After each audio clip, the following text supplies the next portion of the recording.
महापुरुषों को नमन करते हुए वह समय समय पर जन्मे सभी राजनेताओं को, जिनमें बाबा साहब मुख्य रहे, जिन्होंने समय समय पर अपना संघर्ष करा,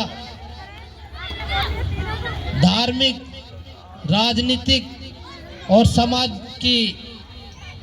नबज को देखते हुए उन्होंने जिस मनुष्य को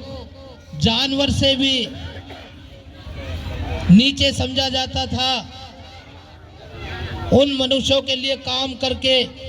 जनजातियों के लिए काम करके उनको इस देश का और प्रदेश का राजा बनाने का काम करा। मैं उनको, बाबा साहब को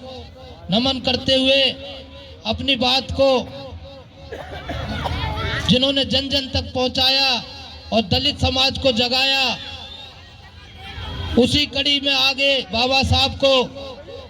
जिन्होंने देश में कुछ पार्टियों ने, मनुवादी पार्टियों ने बाबा साहब को एक तरह से और उनका नाम समाप्त कर दिया था, उसको आगे बढ़ाने के लिए साहब काशीराम हमारे बीच में आए और उस आंदोलन को उन्होंने उस मुकाम तक पहुंचा दिया कि जो लोग बाबा साहब का नाम लेना नहीं चाहते थे, आज वो उनमें होड़ लग रही है कि बाबा साहब हमारे हैं, बाबा साहब हमारे हैं, जबकि बाबा साहब तो असली में हमारे हैं। और इसी के मुहिम को आगे बहन मायावती जी ने,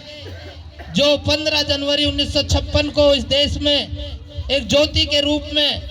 प्रकट हुई और इस मिशन मूवमेंट को अपने सन्यासी जीवन को लेके आगे चली, इस दलित समाज, वंचित समाज, पिछड़ा समाज और इस देश की भागदौड़ अपने हाथ में लिया और हमारे मिशन मूवमेंट को देश के सबसे बड़े प्रदेश पे अपना राज करा और उस राजपाट को ऐसे चलाया कि हम क्या, विदेशों में भी बहन जी का जिक्र होने लगा कि कोई देश में आयरन लेडी है जो बहुजन समाज से आती है और उसने ऐसा राज करके दिखाया कि अच्छों की जो है वो नींदें हराम हो गई। और जो 5000 साल से इस देश के अंदर दलितों को दबाने का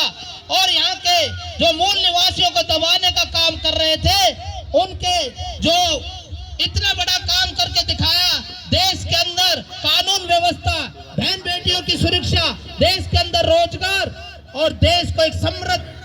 तरफ ले गई बहन जी, जिसका हम ही नहीं वो लोग भी गुणगान करने लगे जो हम लोगों को दबाने का काम करते थे। इसी के साथ मैं बहन जी के 69वें जन्मदिन की आर्थिक शुभकामनाएं अपने देशवासियों और अपने प्रदेशवासियों को अपने तहे दिल से देता हूं और मैं उनका शुक्रिया भी करता हूं जो लोग बाग इस मुहिम में आगे बढ़ चढ़कर भाग ले रहे हैं। मैं तो यही कहूंगा कि हर आदमी को कम से कम मिशन मूवमेंट के अंदर और पार्टी को आगे बढ़ाने का काम करें। जय भीम, जय भारत।